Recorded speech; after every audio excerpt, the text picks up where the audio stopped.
Jangan lupa like, komen, dan subscribe channel YouTube TVRI Bengkulu dan nyalakan lonceng notifikasinya.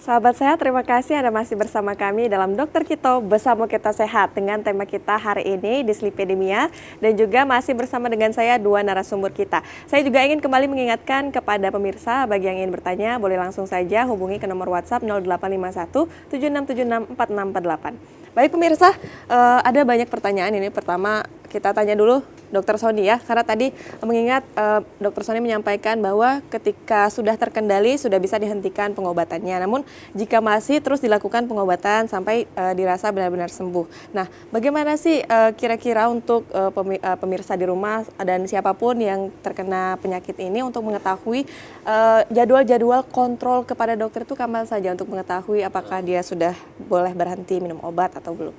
Oke, biasanya setelah awal pengobatan kita kasih tahu nih, misalnya kita ambil nilainya di atas 250 mg per desiliter. Biasanya kita akan arahkan yang pertama adalah kiatnya seperti tadi, kita kasih farmakoterapinya ya, obat-obatannya, kemudian aktivitas fisiknya diperbaiki dulu. Karena kita nggak mungkin nih ngobatin hanya dari kitanya aja. Dia harus juga merubah pola hidupnya. Jadi kita buatkan waktu misalnya ibu kalau bisa 2-3 kali itu aktivitas fisik lah, gitu misalnya jalan kaki lah kalau memang nggak mau yang berat-berat. Apalagi kalau misalnya dia bisa zumba lebih bagus lagi, kayak ya lebih berat kan aktivitasnya seperti itu. Setelah itu biasanya satu kontrol pos pengobatan biasanya kita bakal 1 bulan pos pengobatan pertama biasanya kita bakal minta lagi nih dicek lagi kolesterolnya untuk membandingkan nilai sebelumnya. Ternyata 1 bulan ini gimana sih proses ibu? Atau misalnya memang dia ada waktu 2 minggu pun udah bisa disarankan sebenarnya untuk periksa lagi. Baik. Makanya, lebih apalagi kalau dia di rumah punya alat sendiri buat ngecek, itu lebih enak lagi. Dan bisa dicek mandiri ya dok ya? Bisa. Berarti saya misalnya beli Ya. alatnya bisa ya? Bisa sendiri. sendiri. Baik. Jadi dilaporkan aja nanti. Dilaporkan ya. Baik, terima kasih dok. Nah ini kembali ke dokter Elsa ya dok. Sebagai perempuan mungkin ya kan sering ya masak pakai minyak. Kalau tadi disampaikan juga minyak ya. Nah itu tuh dok ada yang bilang dok kalau minyak pertama itu nggak apa-apa, misalnya goreng pakai minyak pertama gitu ya. Nah misalnya goreng tempe begitu dimakan terus kemudian itu tuh nggak akan berdampak kena penyakit, kemungkinan kena penyakit yang dislipidemia ini kemungkinan penyakitnya besar gitu. Atau ada juga yang bilang tuh kalau pakai minyak di luar dari minyak pertama itu tuh bakalan ada kemungkinan penyakit-penyakit. Itu gimana terkait dengan penggunaan minyak untuk masak di rumah nih dok? Iya, jadi sebenarnya memang dokter gizi juga ya waktu aku koas juga menyampaikan bahwa pengulangan pemakaian minyak itu sangat berefek ke kadar-kadar ini juga sangat berefek ya ke kadar kolesterol.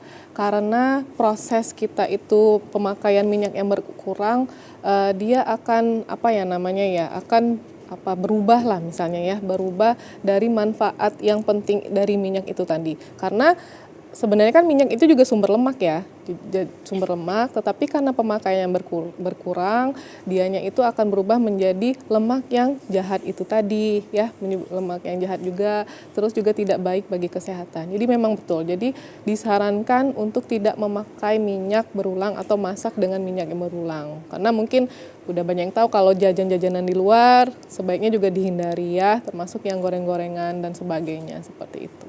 Baik, terima kasih dokter. Jadi saya penasaran bagaimana kemudian dokter pengalamannya menangani pasien dislipidemia ini. Banyak nggak dok? Mungkin pertama dari dokter Elsa singkat kemudian langsung dokter Sony silakan. Berita buruknya banyak, banyak sekali pasien-pasien di puskesmas yang dislipidemia terutama di kolesterol totalnya ya, kolesterol totalnya yang meningkat terutama pada usia yang memang di atas 50 tahun itu banyak, apalagi karena saking banyaknya makanya puskesmas pun sudah menyiapkan namanya program Prolanis misalnya ya. Jadi kita memang mengontrol bapak ibu kita, kakek nenek kita yang udah lansia nih karena kolesterolnya tinggi, belum lagi hipertensinya, diabetesnya ya. Jadi setiap bulan kita akan adakan pengecekan kolesterol totalnya. Kalau khusus yang untuk dislipidemia ini. Baik, terima kasih Dokter Elsa. Kalau dari Dokter Sony gimana dok? Ya, banyak sekali emang kalau pasien-pasien dislipid.